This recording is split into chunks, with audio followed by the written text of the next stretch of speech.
ഒരു കുട്ടി രൂപപ്പെടുന്നത് 2-ാം വയസ്സിലോ 3-ാം വയസ്സിലോ ഒന്നല്ല. കുട്ടി രൂപപ്പെടുന്നത് ഒരു ഉമ്മാന്റെ വയറ്റിൽ തന്നെ കുട്ടിയായിട്ടുണ്ട്, അതൊരു മനുഷ്യനായിട്ടുണ്ട്. അതാണ് നേരത്തെ നമ്മൾ പറഞ്ഞു കുട്ടി സീനിയർ ആണെന്ന് പറഞ്ഞു. റൂഹ് ആ കുട്ടിയുടെ ഉള്ളിൽ അള്ളാഹു നൽകുന്നതോടെ, ഊതുന്നതോടെ ആ കുട്ടി ഒരു മനുഷ്യനാണ്.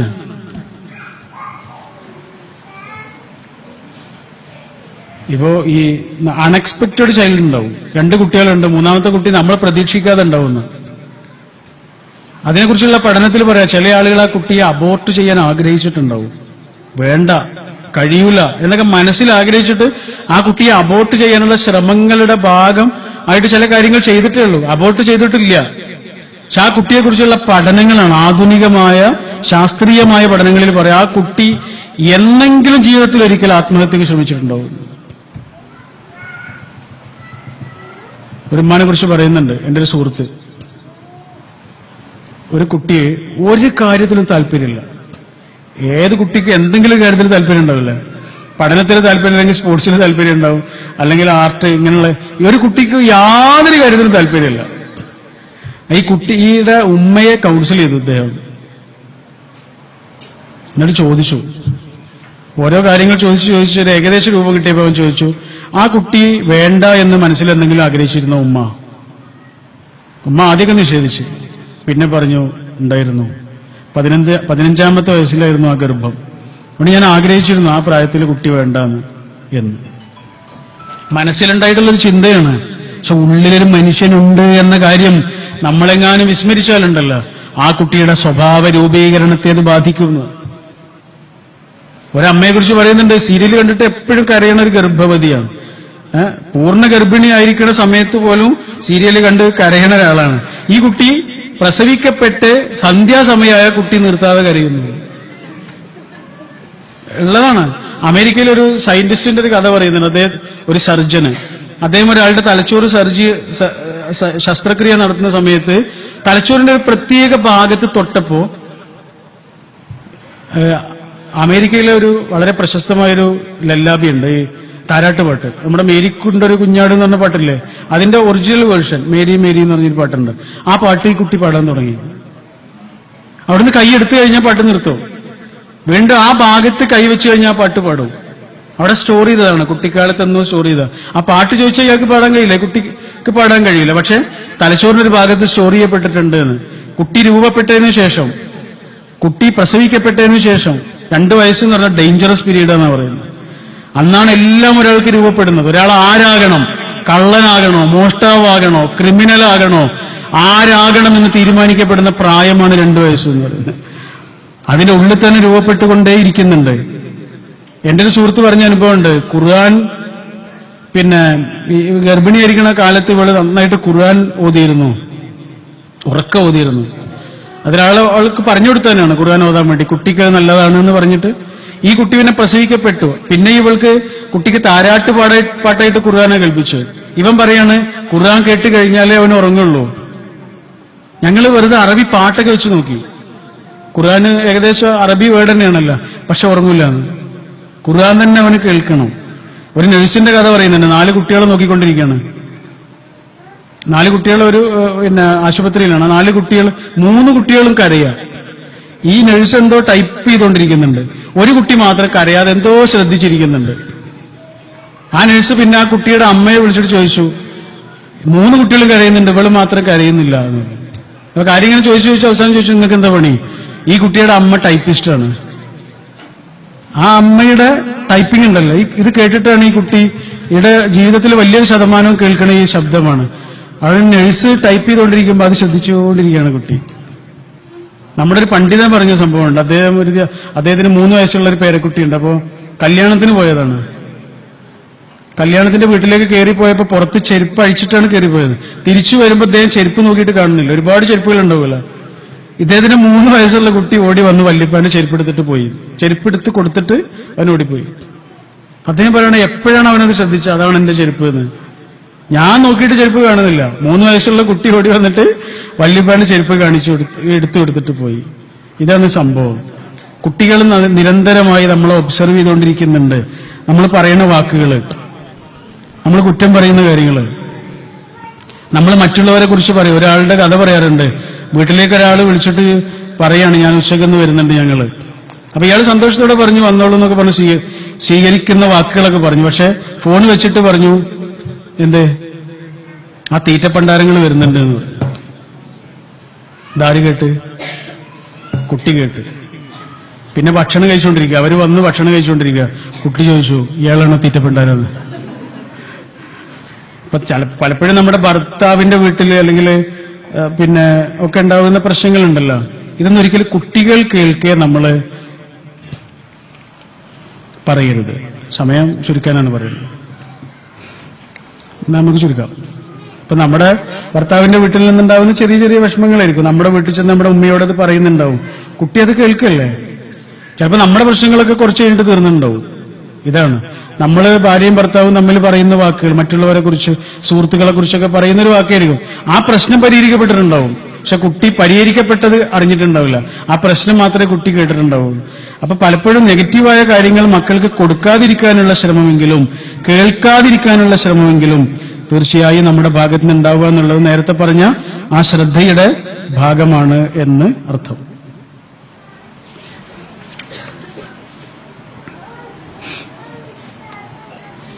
നല്ല സുഹൃത്തുക്കളെ കുട്ടികൾക്ക് കൊടുക്കുക. കമ്പനി എന്നുള്ളത് ഒരാളുടെ ഏറ്റവും പ്രധാനപ്പെട്ട കാര്യമാണ്. നമ്മുടെ സുഹൃത്തായിരിക്കും, അല്ലെങ്കിൽ നമ്മുടെ സുഹൃത്തിന്റെ കുട്ടികളായിരിക്കും നമ്മുടെ കുട്ടിയുടെ സുഹൃത്തുക്കൾ. അപ്പൊ നല്ല സൗഹൃദങ്ങൾ നമുക്കുണ്ടാവുക എന്നുള്ളതും നല്ല ആളുകളുമായുള്ള സഹവാസത്തിന് കുട്ടികൾക്ക് അവസരം ഉണ്ടായി കൊടുക്കുക എന്നുള്ളതും പ്രധാനമാണ്. ഓക്കെ, ഞാൻ നിർത്തുന്നു.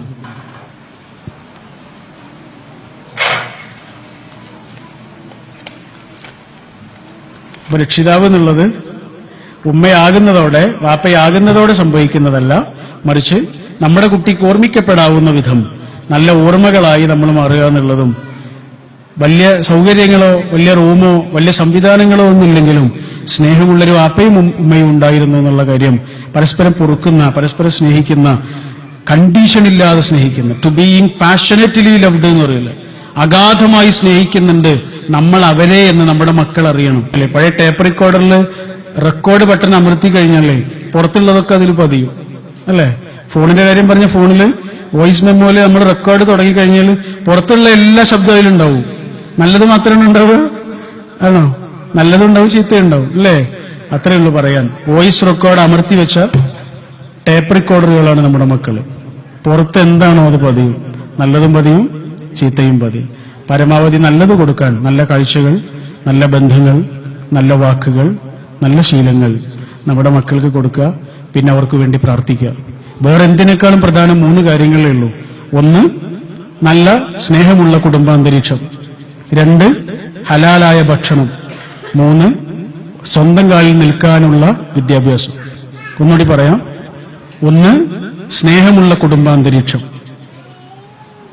2, പറയൂ, ഹലാലായ ഭക്ഷണം. 3, സ്വന്തം കാലിൽ നിൽക്കാനുള്ള അവർക്ക് പ്രാപ്തമായ, ഓരോ കുട്ടിക്കും ഓരോ ടേസ്റ്റ് ഉണ്ടാവും. മലയാളത്തിനാണ് കൂടുതൽ മാർക്കെങ്കിൽ ആ കുട്ടിയെ ഇംഗ്ലീഷ് പഠിപ്പിക്കരുത്. ആ കുട്ടിയെ നിങ്ങൾ മാത്തമാറ്റിക്സിന് നിർബന്ധിക്കരുത്. ആ കുട്ടിയെ എഞ്ചിനീയറിംഗിന് നിർബന്ധിക്കരുത്. അപ്പം മലയാളത്തിൽ എന്തോ ആകാൻ വേണ്ടി പഠിച്ചോ സൃഷ്ടിച്ചതാണ്. ഓരോ കുട്ടിക്കും ഓരോ തരത്തിലുള്ള ടേസ്റ്റ് ഉണ്ട്. ആ ടേസ്റ്റ് മനസ്സിലാക്കി സ്വന്തം കാലിൽ നിൽക്കാൻ പ്രാപ്തമായ വിദ്യാഭ്യാസം നൽകുകയും സ്നേഹമുള്ള കുടുംബാന്തരീക്ഷം നൽകുകയും ഹലാലായ ഭക്ഷണം കൊടുക്കുകയും ചെയ്യുക. നമ്മുടെ മക്കള് നമ്മൾ ആഗ്രഹിക്കുന്ന, നമുക്ക് വേണ്ടി പ്രാർത്ഥിക്കുന്ന മക്കളായിരിക്കും. റസൂലുള്ളാഹി സ്വല്ലല്ലാഹു അലൈഹി വസല്ലം പറഞ്ഞിട്ടുണ്ട്, ഏറ്റവും വലിയ സമ്പത്ത് എന്താണ്? സ്വാലിഹായ മക്കളുടെ പ്രാർത്ഥനയാണ്. അല്ലേ? സ്വാലിഹായ മക്കളുടെ പ്രാർത്ഥന. പണ്ടൊക്കെ 10-20 കുട്ടികളുണ്ടായിരുന്നു. 1-2 ക്ലിക്കാവും. ഇന്ന് ആകെ 1-2 ഉള്ളൂ. നമുക്ക് ആകെ ഉള്ളത് ഇതാണ്. നമുക്ക് വേണ്ടി പ്രാർത്ഥിക്കുന്നവരായി അവർ മാറണം. 10-12 ഇല്ല, ആകെ 2-3 ഉള്ളൂ. അല്ലേ? അപ്പൊ അത്രയും ശ്രദ്ധ നമ്മുടെ അടുത്ത് നിന്ന് ഉണ്ടാവണമെന്നാണ് പറഞ്ഞതിന്റെ ചുരുക്കം. പിന്നൊന്ന് പഠനമാണ്.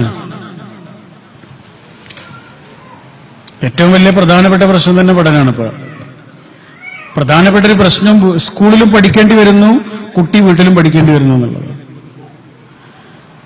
ടീച്ചറിന്റെ അടുത്ത് നിന്ന് പഠിക്കേണ്ടി വരുന്നു, മാഷിന്റെ അടുത്ത് നിന്ന് പഠിക്കേണ്ടി വരുന്നു, വീട്ടിലെത്തി കഴിഞ്ഞാൽ അമ്മാന്റെ അടുത്ത് നിന്ന് പഠിക്കേണ്ടി വരുന്നു. ഉമ്മ ഒരിക്കലും കുട്ടിയെ പഠിപ്പിക്കരുത്, വാപ്പ ഒരിക്കലും കുട്ടിയെ പഠിപ്പിക്കരുത്. CBSEയുടെ നിയമം തന്നെ അതാണ്. ശരിക്ക് 1-2 ക്ലാസ്സൊക്കെ തീരുന്നവരെ സ്കൂളിലേക്ക് പുസ്തകം തന്നെ കൊടുത്തേക്കാൻ പാടില്ല എന്നാണ് അവരുടെ നിയമം. പക്ഷെ പല സ്കൂളുകളും അത് നടത്തുന്നുണ്ടോ എന്നുള്ളത് അറിയില്ല. കാരണം കുട്ടികളെ വീട്ടിൽ നിന്ന് പഠിപ്പിക്കാനേ പാടില്ല. പഠിക്കേണ്ട സ്ഥലം സ്കൂളാണ്. പിന്നെ വീട്ടിൽ നിന്ന് എന്താ വേണ്ടത്? അതിനുവേണ്ട സൗകര്യങ്ങളും സാഹചര്യങ്ങളും പ്രോത്സാഹനങ്ങളും ഒക്കെ കൊടുക്കേണ്ട സ്ഥലമാണ് വീട്. അതല്ലാതെ LKG കുട്ടിയെ അടക്കം അടിച്ചു പഠിപ്പിക്കുന്നതാണ്. ചില വീടുകളിലൊന്നും വൈകുന്നേരം പോകാൻ കഴിയില്ല. അവിടെ വലിയ അട്ടഹാസങ്ങളായിരിക്കും. ആകെ ഒരു ചെറിയ കുട്ടിയായിരിക്കും. 60 കിലോ 70 കിലോ 50 കിലോ ഒക്കെ ഉള്ള ഉമ്മ 4 5 അല്ലെങ്കിൽ 10 12 കിലോ ഉള്ള കുട്ടിയോട് വലിയ തരത്തിലുള്ള മത്സരം നടന്നുകൊണ്ടിരിക്കുകയാണ്. റെസ്ലിംഗ് നടന്നുകൊണ്ടിരിക്കുകയാണ്. ഏതെല്ലാം തരത്തിലുള്ള അക്രമങ്ങളാണ് നടന്നുകൊണ്ടിരിക്കുകയാണ്. ആ കുട്ടി പഠിക്കുന്നത് LKG ആയിരിക്കും. അപ്പൊ വീട് എന്ന് പറയുന്നത് പഠിപ്പിക്കാനുള്ള സ്ഥലമല്ല, പ്രോത്സാഹനങ്ങൾ നൽകാൻ, കുട്ടിയെ മനസ്സിലാക്കാനുള്ള സ്ഥലമൊക്കെയാണ് വീട് എന്ന് പറയുന്നത്. പഠിച്ചു കഴിഞ്ഞാൽ ഇത് തരാം എന്നൊരിക്കലും പറയരുത് കുട്ടിയോട്. അല്ലെങ്കിൽ ഇത് ചെയ്തു കഴിഞ്ഞാൽ നിനക്ക് അത് തരാം എന്ന് ഓഫർ വെക്കാനേ പാടില്ല കുട്ടികളോട്. അത് തെറ്റായൊരു കാര്യമാണ്. ഏതാ നമ്മളെ കുട്ടി ചെയ്തൊരു നല്ല കാര്യം കണ്ടുവെക്കുക. പിന്നീട് നമ്മളൊരു യാത്രയിലോ ഒരു ടൂർ പോകുമ്പോഴോ കുട്ടിക്ക് ഏറ്റവും ഇഷ്ടമുള്ള സാധനം കാണിച്ചു കൊടുത്തിട്ട് വാങ്ങിക്കൊടുത്തിട്ട് അവനോട് പറയാ, നീ അന്ന് ചെയ്തതിനുള്ള സമ്മാനമാണിത്. അങ്ങനെ നിങ്ങൾ ചെയ്തു നോക്കൂ, നമ്മൾ ചെയ്തു നോക്കൂ. കുട്ടി പിന്നെ അങ്ങനെയുള്ള കാര്യങ്ങൾ ചെയ്യാനുള്ള ശ്രമങ്ങൾ വർദ്ധിപ്പിക്കും. ഞാൻ ഇപ്പൊ എന്തെങ്കിലും എനിക്ക് സമ്മാനം വാങ്ങിത്തരും. അല്ല, നേരെ തിരിച്ച് നമ്മൾ പറയണം, നീ ഇത് ചെയ്താൽ ഞാൻ അത് വാങ്ങിത്തരും, നല്ല കുട്ടിയായാൽ നിനക്ക് സൈക്കിൾ വാങ്ങിത്തരും എന്നൊക്കെ പറയുകയാണെങ്കിൽ അവൻ ആ കാര്യം ചെയ്യണത് ഒരിക്കലും ആത്മാർത്ഥമായോ അവന്റെ ഉള്ളിൽ നിന്നുള്ള ശ്രമമായിട്ടോ ആവൂല. മറിച്ച് ആ ഓഫർ അവന് കിട്ടാനുള്ള ശ്രമം തന്നെയായിരിക്കും. ഏതാ യാദൃച്ഛികമായാണ് നിങ്ങൾ സമ്മാനം കൊടുക്കുന്നതെങ്കിൽ അവന്റെ ഉള്ളിൽ ആ നന്മ പെരുകുകയാണ് ചെയ്യുക എന്നാണ് ആധുനിക മനഃശാസ്ത്രം നമുക്ക് പറഞ്ഞു തരുന്നത്. അപ്പോ പലപ്പോഴും നമ്മൾ കുട്ടികളുടെ പ്രശ്നങ്ങളൊക്കെ ഇങ്ങനെ പറയുമല്ലോ. ശരിക്കും പ്രശ്നം പലപ്പോഴും നമ്മുടെ അടുത്തായിരിക്കും. നമ്മുടെ ശ്രദ്ധക്കുറവോ നമ്മുടെ പെരുമാറ്റ ദൂഷ്യങ്ങളോ ഒക്കെ ആയിരിക്കും. നിങ്ങൾ വെറുതെ ഒരു ഉദാഹരണം പറയാം. ഇപ്പൊ 7 വയസ്സ് മുതൽ കുട്ടിയെ നിസ്കരിക്കാനുള്ള ശീലങ്ങൾ നടത്തണം അല്ലെ. 10 വയസ്സായിട്ടും കുട്ടി നിസ്കരിച്ചിട്ടില്ലെങ്കിലോ, നിസ്കാര ശീലമാക്കിയിട്ടില്ലെങ്കിലോ എന്താണ്? അടിക്കണം. ആരെ അടിക്കണം? കുട്ടിയാണ് അടിക്കേണ്ടത്? എനിക്ക് സംശയമുണ്ട് കുട്ടിയാണ് അടിക്കേണ്ടതെന്ന്. കാര്യം എന്താണെന്നറിയോ? 10 കൊല്ലാണ് കോച്ചിങ്ങിനുള്ള സമയം. കോച്ചാരാണ്? നമ്മള്. എന്നിട്ട് 10 കൊല്ലമായിട്ടും ആ കുട്ടി അത് ശീലാക്കിയിട്ടില്ലെങ്കിൽ അടിക്കേണ്ടത് ആരെ? ശരിക്ക് കുട്ടിയെ തന്നെയാണോ അടിക്കേണ്ടത്? നമ്മൾ ഫുട്ബോളിന് നമ്മുടെ കുട്ടിയെ കോച്ചിങ്ങിന് പറഞ്ഞയക്കുന്നു. 10 കൊല്ലമായി ഫുട്ബോളിന്റെ കോച്ചിങ്. എന്നിട്ട് കുട്ടി ഫുട്ബോൾ മര്യാദ കളിക്കുന്നില്ലെങ്കിൽ, അവൻ അതിന്റെ ഒരു തരത്തിലുള്ള ശ്രമങ്ങളിലും അവൻ പ്രതിഭയാകുന്നില്ലെങ്കിൽ നമ്മൾ പിന്നെ അയാളുടെ അടുത്തേക്ക് പറഞ്ഞേക്കുവോ? നിങ്ങൾ ആലോചിക്കണോ? അപ്പൊ അടിക്കണം എന്ന് പറഞ്ഞാൽ ശരിക്ക് രക്ഷിതാവിനെയാണോ കുട്ടിയെയാണോ എന്നുള്ള കാര്യത്തിൽ നല്ല സംശയമുണ്ട്. ഞാനൊരു തമാശ രൂപേണ പറഞ്ഞതാണ് കേട്ടോ. അപ്പൊ ശീലമാക്കുക എന്നുള്ള ശ്രമമുണ്ടല്ലോ. നമ്മൾ പറയണ കാര്യങ്ങളല്ല കുട്ടികൾ ശീലാക്കുന്നതും അനുസരിക്കുന്നതും. പിന്നെന്താണ്? അവരെന്താണ് കാണുന്നത്, അതാണ് അവർ ശീലാക്കുക. ഞാൻ വെറുതെ ഒരു വർക്ക് തരാം, ഒരു ചെറിയ പെട്ടെന്ന് ചെയ്യാൻ പറ്റുന്നൊരു കാര്യം ചെയ്യില്ലേ? വലത് കൈ ഒന്ന് ഫ്രീ ആക്കിയാൽ മതി, ഈ കൈ എല്ലാവരും. ഓക്കെ, ഞാൻ പറയണ അതേപോലെ ചെയ്യണം കേട്ടോ. എന്റെ മുന്നിലുള്ളവരും ഇല്ലാത്തവരൊക്കെ ചെയ്യണേ. റെഡി അല്ലേ? പറയണത് പോലെ ഞാൻ ചെയ്ത് കാണിക്കുന്ന അതേപോലെ തന്നെ ചെയ്യണം. ഓക്കെ, പെരുവിരൽ ഇങ്ങനെ ചൂണ്ടിപ്പിടിക്കുക, എന്നിട്ട് നെറ്റിയിൽ വെക്കുക, എന്നിട്ട് കണ്ണിന്റെ അവിടെ വെക്കുക, മൂക്കിന്റെ അവിടെ വെക്കുക, ചുണ്ടിന്റെ അവിടെ വെക്കുക, വീണ്ടും നെറ്റിയുടെ അവിടെ വെക്കുക, മൂക്കിന്റെ അവിടെ വെക്കുക, ചുണ്ടിന്റെ അവിടെ വെക്കുക. ചുണ്ടെവിടാ? ചുണ്ട് ഇവിടെയാണോ? കുറെ ആളുടെ ചുണ്ട് ഇവിടെ ആയിപ്പോയി. അതിന്റെ കാരണം എന്താണ്? ഞാൻ പറയുന്നത് എന്തായിരുന്നു? ചുണ്ട് എന്നാണ്. പക്ഷെ ചെയ്ത് കാണിക്കുന്നത് എന്താണ്? ഇവിടെയാണ്. ഞാൻ പെരുവിരൽ എന്ന് പറഞ്ഞത് പെരുവിരലാണോ? പെരുവിരൽ ഇതല്ലേ അല്ലേ? ഇതെന്താണ്? ചൂണ്ടുവിരലാണ്. പക്ഷെ ഞാൻ പറഞ്ഞതല്ല നിങ്ങൾ അനുസരിച്ചത്, പിന്നെയോ ചെയ്തത്. അത്രയേ ഉള്ളൂ. മക്കളുടെ കാര്യത്തിൽ അത്രയേ ഉള്ളൂ. നമ്മൾ പറയണതൊന്നും അവരുടെ ഉള്ളിലുണ്ടാവില്ല, നമ്മൾ ചെയ്തു കാണിക്കുന്നതാണ് ഉണ്ടാവുക. അത് നമ്മുടെ ആരാധനാകർമ്മങ്ങളുടെ കാര്യമായിരുന്നാലും നല്ല സൽക്കർമ്മങ്ങളുടെ കാര്യമായിരുന്നാലും ഒക്കെ അങ്ങനെ തന്നെയാണ്. അപ്പോ ഓരോ കുട്ടിക്കും എന്തുണ്ട്? നീഡ്സും ഉണ്ട്, വാണ്ട്സും ഉണ്ട്. ആവശ്യങ്ങളുണ്ട്, അത്യാവശ്യങ്ങളുമുണ്ട്. കുട്ടിയെ ഏതെങ്കിലും തരത്തിൽ നമ്മൾ അവഗണിച്ചാൽ ആ കുട്ടിയുടെ ആവശ്യങ്ങളെ പോലെ തന്നെ ആ കുട്ടിയുടെ ഈ തരത്തിലുള്ള ഈ വൈകാരികമായ ആവശ്യങ്ങൾ, തൊടുക, സ്നേഹിക്കുക, അംഗീകരിക്കുക, ആദരിക്കുക, ഇത് നമ്മൾ ഏതെങ്കിലും തരത്തിൽ അവഗണിച്ചു കഴിഞ്ഞാൽ ഡേഞ്ചറസ് ആയിരിക്കും. സാധാരണ പറയാറുണ്ട്, a rejected child is dangerous child. അവഗണിക്കപ്പെടുന്ന കുട്ടിയാണ് അപകടകാരിയായ കുട്ടി. ബ്രിട്ടനിലൊരു കുട്ടിയുണ്ടായിരുന്നു. ആ കുട്ടിയുടെ പേര് ബെഞ്ചമിൻ എന്നായിരുന്നു. ആ കുട്ടിക്കൊരു ചെറിയ അനിയത്തി കുട്ടിയുണ്ട്. അവളുടെ പേര് സാലി എന്നാണ്. ആകെ ഒരു അമ്മയാണ്, അച്ഛനില്ല. ഒരു ദിവസം അമ്മ എന്താ സാധനം വാങ്ങാൻ വേണ്ടിയിട്ട് അങ്ങാടിയിൽ പോയിട്ട് തിരിച്ചു വരുമ്പോ അമ്മ കടയിലേക്ക് പോകുമ്പോ തന്നെ ഇവനോട് പറഞ്ഞിരുന്നു, അനിയത്തിയെ നോക്കണം, ചെറിയ കുട്ടിയാണ്, എഴഞ്ഞിട്ട് എവിടെങ്കിലും പോയിട്ട് വീഴും എന്നൊക്കെ. ഇവനതൊക്കെ ഏറ്റെടുത്തതാണ്, അനിയത്തിയുടെ എല്ലാ സംരക്ഷണം ഏറ്റെടുത്തതാണ് ഇവൻ. അങ്ങനെ അമ്മ തിരിച്ചു വരുമ്പോ ഇവൻ എന്ത് ചെയ്തിട്ടുണ്ട്, അവിടെയുള്ള പെയിന്റ് കൊണ്ട് അവിടെ ആകെ വരച്ചിട്ടിരിക്കുന്നു. പാവ അമ്മയാണ്. നല്ല വാൾപേപ്പർ കൊണ്ട് നല്ല ചുമരൊക്കെ വൃത്തിയാക്കി പെയിന്റൊക്കെ ചെയ്തതാണ്. ആ പെയിന്റിന്റെ പാത്രവും ബ്രഷൊക്കെ അവിടെ ഉണ്ട്. ഇവൻ ആ ബ്രഷ് പെയിന്റിൽ മുക്കിയിട്ട് അവന്റെ വക വേറെ പെയിന്റ് ചെയ്തിട്ടുണ്ട്. ഇതാണ് അമ്മ അങ്ങാടിയിൽ നിന്ന് വരുമ്പോ കാണുന്നത്. നമുക്ക് നല്ല ദേഷ്യം വന്ന്. പക്ഷെ അതിനിടയ്ക്ക് ഇവനൊരു കാര്യം ചെയ്തിട്ടുണ്ട്. എന്താണെന്നറിയാം, ഇവന്റെ അനിയത്തിക്കുട്ടി ഉണ്ടല്ലോ, ആ കുട്ടി ഒരു ഡോളുമായിട്ട് കളിച്ചുകൊണ്ടിരിക്കുന്ന ചിത്രം ഇവൻ ചുമരിൽ വരച്ചിട്ടിട്ടുണ്ട്. അതുപോലെ ഒരു ചിത്രം. അപ്പൊ അമ്മക്ക് അത് കണ്ടപ്പോ എല്ലാ ദേഷ്യം പോയി. അമ്മ ചോദിച്ചു, ആരാണ് വരച്ചത്? നീയാണ് വരച്ചത്. നീ മുമ്പൊന്നും വരക്കുന്ന ഞാൻ കണ്ടിട്ടില്ലല്ലോ. ഞാൻ സ്കൂളിൽ നിന്ന് പഠിച്ചിരുന്നു വരക്കാൻ, എന്റെ പുസ്തകത്തിലൊക്കെ ഞാൻ വരച്ചിട്ടുണ്ട് അമ്മേ. ഇത് നീ നമ്മുടെ കുട്ടിയെ നീ വരച്ചതാണോ? അതെ. അമ്മ അവനെ വാരിയെടുത്ത് ചുംബിച്ചു. ആ കുട്ടിയാണ് പിന്നെ ബെഞ്ചമിൻ വെസ്റ്റ് എന്ന ചിത്രകാരനായി മാറിയത്. അദ്ദേഹത്തിന്റെ ആത്മകഥയുടെ പേരെന്താണെന്നറിയോ? എന്റെ അമ്മയുടെ ചുംബനം എന്നെ ചിത്രകാരനാക്കിയെന്ന്. ചിത്രകാരനാകാൻ ആഗ്രഹിച്ച ആരായിരുന്നു? ഹിറ്റ്ലർ. പിന്നെ ആരായി തീർന്നു? ബെഞ്ചമിൻ വെസ്റ്റ് ചിത്രകാരനാകണമെന്ന് ആഗ്രഹിച്ച ആളൊന്നും ഇരുന്നില്ല. പക്ഷെ ആരായി തീർന്നു? അമ്മയുടെ ഒരൊറ്റ ചുംബനം കൊണ്ട് ചിത്രകാരനായി മാറുകയാണ് ബെഞ്ചമിൻ വെസ്റ്റ്. യൂറോ കണ്ടിട്ടില്ലേ എന്നുള്ള നോട്ട്? അതിൽ റോയൽ ഫാമിലിയുടെ ചിത്രങ്ങളുണ്ടാവും. അത് വരച്ച ആളാണ് അദ്ദേഹം. ചെറിയ ആളല്ല ബെഞ്ചമിൻ വെസ്റ്റ് എന്ന് പറയുന്നത്. ചുമരിൽ വരച്ചിട്ടൊരു ചിത്രമാണ്. നമ്മുടെ ചുമരിൽ വരച്ചുള്ള അവസ്ഥ എന്തായിരിക്കും? ഞാനിതൊരു സ്ഥലത്ത് പ്രസംഗിച്ചപ്പോഴേ ഒരു കുട്ടി ഭയങ്കര ചിരിക്കുന്നുണ്ട്. ചെറിയ മോളാണ്. പിന്നെയാണ് അവന്റെ ഉപ്പ വന്നിട്ട് പറഞ്ഞതേ, അന്ന് അവൾക്ക് അടി കിട്ടിയിട്ടുണ്ട് ചുമരിൽ വരച്ചതിന്റെ പേരിൽ. വേറൊരു വീട്ടിൽ ചെന്നപ്പോ നമ്മുടെ സുഹൃത്ത് പറഞ്ഞതാണ്, മോള് വലുതായി കഴിഞ്ഞിട്ട് ഞാൻ പെയിന്റ് അടിക്കുള്ളൂ വീട്. ഏകദേശം അവള് ചുമരിലെല്ലാം അവളെ വരച്ചിട്ടതാണ്. അതവിടെ നിന്നോട്ടെ, അദ്ദേഹം ദേഷ്യത്തിലല്ല പറയുന്നത്. അപ്പോ അത് അംഗീകാരമാണ്. വേറെ എവിടുന്ന് വലിയ ട്രോഫി കിട്ടിയിട്ടും കാര്യം ഉണ്ടാവില്ല. നമ്മുടെ ഉമ്മാന്റെ ഉപ്പാന്റെ ഒരു അംഗീകാരം ഉണ്ടല്ലോ, അത് വല്ലാത്തൊരു വാക്കാണത്. നമ്മളൊക്കെ ആഗ്രഹിച്ചിട്ടില്ലേ അത്? ഇല്ലേ? നമ്മളൊക്കെ എത്ര ആഗ്രഹിച്ചിരുന്നു. പക്ഷെ നമ്മുടെ മൂഡിനനുസരിച്ചായിരിക്കും നമ്മൾ മക്കളോട് പെരുമാറുക.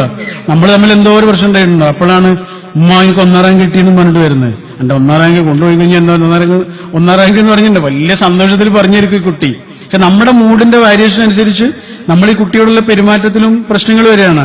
പക്ഷെ നമ്മുടെ ആ വാരിയേഷനിൽ കുട്ടിയോട് നമ്മൾ മോശമായിട്ട് പെരുമാറിയതാണ് കുട്ടിയുടെ ഉള്ളിൽ ഉണ്ടാവുക. ശരിയല്ലേ? നമ്മുടെ ഒരു നിമിഷം കൊണ്ട് അതൊക്കെ നമുക്ക് നഷ്ടപ്പെട്ടിട്ടുണ്ടാവും. എല്ലാ വൈകാരികതകൾക്കും നിമിഷ നേരങ്ങളേ ഉള്ളൂ ആയുസ്. മുറിവുകൾ എന്ന് പറഞ്ഞൊരു പുസ്തകമുണ്ട് മലയാളത്തിൽ. ആ പുസ്തകം നിറയെ മുറിവുകൾ തന്നെയാണ്. അതിലൊരു സംഭവം പറയുന്നുണ്ട്. അയാളുടെ കുട്ടിയോട് ഭയങ്കര കമ്പനിയാണ്, സുഹൃത്തുക്കളെ പോലെയാണ് രണ്ടാളുകൾ. അദ്ദേഹം പുതിയ കാറ് വാങ്ങിയിട്ട് കുട്ടിയെ കാറിലിരുത്തിയിട്ട് എന്തോ കാഴ്ചകളൊക്കെ കാണാൻ വേണ്ടി പോയതാണ്. അങ്ങനെ കാഴ്ചകൾ കാണുന്നതിനിടയിൽ കുട്ടി ഓടി വന്ന് കാറുമേൽ എന്തോ കുത്തി വരച്ചു.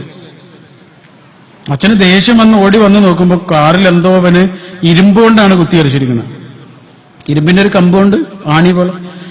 അദ്ദേഹം ആ കമ്പ് വാങ്ങിയിട്ട് അവനെ അടിച്ചു. അത്യാവശ്യം നീളമുള്ളൊരു കമ്പ് അടിച്ചു എന്ന് മാത്രമല്ല, വിരലിനാണ് കാര്യമായിട്ട് അടിച്ചത്. നടന്ന സംഭവമാണ് കേട്ടോ. ഡൽഹിയിലെ വലിയൊരു IT ഉദ്യോഗസ്ഥനായിരുന്നു അദ്ദേഹം. അപ്പൊ ജോലിക്കയറ്റം കിട്ടിയപ്പോഴാണ് കാറ് വാങ്ങിയത്. മകനെ അടിച്ചു എന്ന് മാത്രമേ, നന്നായിട്ട് അടിച്ചു. കുറച്ചു കഴിഞ്ഞപ്പോ ദേഷ്യമൊക്കെ മാറി. പക്ഷെ കുട്ടിയുടെ കരച്ചിൽ മാറുന്നില്ല. ഒരു നിവൃത്തിയില്ല, കയ്യിൽ തൊടാൻ സമ്മതിക്കുന്നില്ല കുട്ടി. കുറെ സമയം കഴിഞ്ഞിട്ടും ഒന്ന് തൊടാൻ പോലും സമ്മതിക്കുന്നില്ല. അങ്ങനെ അദ്ദേഹം കുട്ടിയെ കൊണ്ട് ആശുപത്രിയിലേക്ക് പോവാ. ഡോക്ടറെ കാണിച്ചു, സ്കാൻ ചെയ്തു. ഡോക്ടർ അവസാനം പറഞ്ഞു, ആ 2 വിരലുകൾ ഇനി അനങ്ങില്ല കേട്ടോ എന്ന്. അച്ഛൻ കരഞ്ഞു. ICUയുടെ ആ ഹോളിലൂടെ ഇങ്ങനെ നോക്കി കുട്ടിയെ. കുട്ടി അച്ഛനോട് ചിരിച്ചു. അപ്പോഴാണ് ഇയാൾ ആകെ തകർന്നു പോയത്. ഇയാൾ കാറിന്റെ അടുത്ത് വന്നിരുന്ന് പൊട്ടിക്കരയാണ്. കുട്ടി കോറി വരച്ച ആ ഭാഗം വെറുതെ ഇങ്ങനെ തടവിയതാ. അപ്പോഴാണ് അദ്ദേഹം ശ്രദ്ധിച്ചത്. I love you ഡാഡ് എന്നാണ് കുട്ടി എഴുതിച്ചിരിക്കുന്നത്.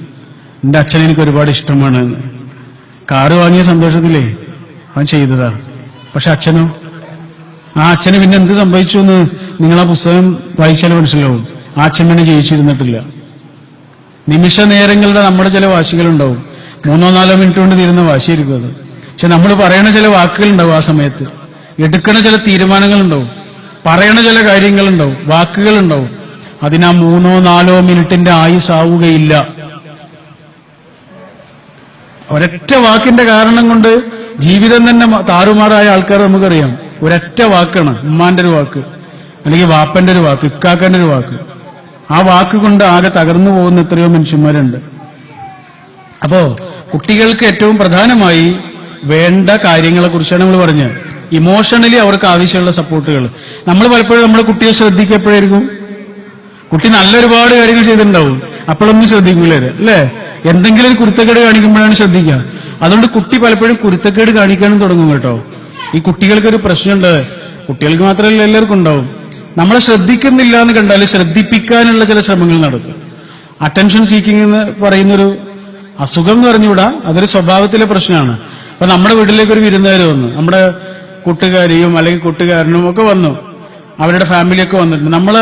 നമ്മുടെ ഫ്രണ്ടിന്റെ കുട്ടിയെ മടിയിലിരുത്തിയിട്ട് ഭക്ഷണം കൊടുക്കും. സ്നേഹം കൊണ്ട് സന്തോഷം കൊണ്ട് ചെയ്യുന്ന നമ്മുടെ കുട്ടി കാണുന്നുണ്ടാവുക. അവനിതൊന്നും കിട്ടുന്നുണ്ടാവില്ല. പലപ്പോഴും കിട്ടുന്നുണ്ടെങ്കിൽ തന്നെ അവന്റെ ഉള്ളിലൊരു കിട്ടുന്നുണ്ടെങ്കിൽ തീർച്ചയായും വാശി വരും, അസൂയ വരും. കിട്ടുന്നില്ലെങ്കിൽ അവന് ദേഷ്യം കൂടി വരും. അപ്പൊ അവനെന്താ ചെയ്യാ? അവൻ മെല്ലെ ഇങ്ങനെ വന്നു നോക്കും, വണ്ടിയൊക്കെ കൊണ്ട് എന്നൊക്കെ പറഞ്ഞിട്ട് വരുന്നുണ്ടാവും. പക്ഷെ അപ്പോഴൊന്നും അവനെ ശ്രദ്ധിക്കണില്ല. ഉമ്മ എപ്പോഴും ശ്രദ്ധിക്കണം ആ കുട്ടിയെ തന്നെയാണ്, അല്ലെങ്കിൽ വാപ്പപ്പോഴും. അപ്പൊ അവനെന്ത് ചെയ്യും? ഗ്ലാസ്സിൽ മെല്ലെ പിടിച്ചിട്ട് താഴേക്കിടും, ഗ്ലാസ് പൊട്ടിച്ചെതറി. അപ്പോഴാണ് നമ്മൾ അവനോട് ദേഷ്യപ്പെടുന്നത്. അപ്പോൾ അവന് സന്തോഷമായി. അവന്റെ ഉള്ളിൽ പറയുന്നുണ്ട്, എന്ത്? ഞാൻ ഇവിടെ ഉണ്ട് എന്ന് എല്ലാവരും അറിഞ്ഞില്ലേ? അതാണ് അറ്റൻഷൻ സീക്കിംഗ് ആണ്. അവനവിടെ വന്നു എന്ന് എല്ലാവരും അറിഞ്ഞു, അവൻ വണ്ടി വിട്ട് പിന്നെ അങ്ങോട്ട് പോയിട്ടുണ്ടാവും. അവനാകെ വേണ്ടത് അവനെ ശ്രദ്ധിക്കുക എന്നുള്ളതാണ്. പലപ്പോഴും നമ്മൾ ഈ ഭക്ഷണം കഴിക്കുന്ന സമയത്തൊക്കെ ശ്രദ്ധിക്കേണ്ട ഒരു കാര്യമാണ്. നമ്മൾ കഴിക്കുന്നുണ്ട്, ഭാര്യയുണ്ട്, ഭർത്താവുണ്ട്, മക്കളുണ്ട്, എല്ലാവരും ഉണ്ട്. ഈ മക്കൾക്ക് കൂടി താല്പര്യമുള്ള വിഷയങ്ങളാണ് ആ സമയത്ത് സംസാരിക്കേണ്ടത്. നമുക്ക് സംസാരിക്കേണ്ട വിഷയങ്ങൾ ഉണ്ടാവും, ശരിയാണ്. പക്ഷെ നമ്മൾ സംസാരിക്കുന്ന വിഷയത്തിൽ ഈ കുട്ടിക്ക് യാതൊരു റോളും ഇല്ലാത്ത വിഷയമാണ് എങ്കിൽ ഭക്ഷണം കഴിക്കുന്ന സമയത്ത് അങ്ങനെയുള്ള സംസാരങ്ങൾ പാടില്ല. നമ്മുടെ കുട്ടികൾക്ക് കൂടി പങ്കെടുക്കുന്ന താല്പര്യം ഉണ്ടാവുന്ന വിഷയങ്ങളാണ് സംസാരിക്കേണ്ടത്. കാരണം കുട്ടി കൂടി പങ്കെടുക്കണം ആ വിഷയത്തിൽ. ആ കുട്ടിയെ നമ്മൾ ശ്രദ്ധിക്കുന്നുണ്ടെന്നും കുട്ടിയുടെ വാക്കിന് നമ്മൾക്ക് വിലയുണ്ട് എന്നും കുട്ടിക്ക് മനസ്സിലാവണം എന്നർത്ഥം. ഇല്ലെങ്കിൽ അവൻ ശ്രദ്ധിക്കപ്പെടാനുള്ള പണികളെടുക്കും. അതാണ് അറ്റൻഷൻ സീക്കിങ്. ശ്രദ്ധ നേടാനുള്ള പണികളെടുക്കും. അത് പലപ്പോഴും അപകടങ്ങളായിരിക്കും. നമ്മൾ കുറെ സമയം നമ്മുടെ കുട്ടിയെ കാണാതായുമ്പോൾ ആയിക്കഴിഞ്ഞാൽ, ഇപ്പൊ സ്കൂളിലേക്കൊക്കെ പോയി കഴിഞ്ഞ കുട്ടി, ചെറിയ കുട്ടി കുറെ സമയം കാണാതായിട്ട് പിന്നെ നമ്മളെ കാണുമ്പോ ആ കുട്ടി എവിടെയാ കയറിയിരിക്കുക? നമ്മുടെ മടിയിലാ കയറിയിരിക്കുക അല്ലെ? നമ്മളെ വാരി പിടിക്കുന്നതൊക്കെ കാണാം. കുറെ സമയം കിട്ടാതാവാണ് ഉമ്മാന് അല്ലെങ്കിൽ ഉപ്പാന്. പിന്നെ അവർ വന്നിട്ട് ആ സ്നേഹം വല്ലാണ്ട് പ്രകടിപ്പിക്കുന്നത് കാണാം. നമ്മളെ കെട്ടിപ്പിടിക്കുന്നു, ഉമ്മ വെക്കുന്നു. അതെന്തുകൊണ്ടാണെന്നറിയാം? നമ്മളെ അവർക്ക് നഷ്ടപ്പെടുന്നുണ്ടോ എന്നുള്ളൊരു ആദ്യം എപ്പോഴും നമ്മുടെ മക്കളുടെ ഉള്ളിലുണ്ട്. ഈ ശ്രദ്ധ കിട്ടാതാകുന്നുണ്ടോ? ഇത്രയും സമയം കൊണ്ട് എന്റെ ഉപ്പ അല്ലെങ്കിൽ എന്റെ ഉമ്മ എന്നെ മറന്നുപോയോ എന്നുള്ളൊരു ചിന്ത അവന്റെ ഉള്ളിലുണ്ടാവുന്നുണ്ട്.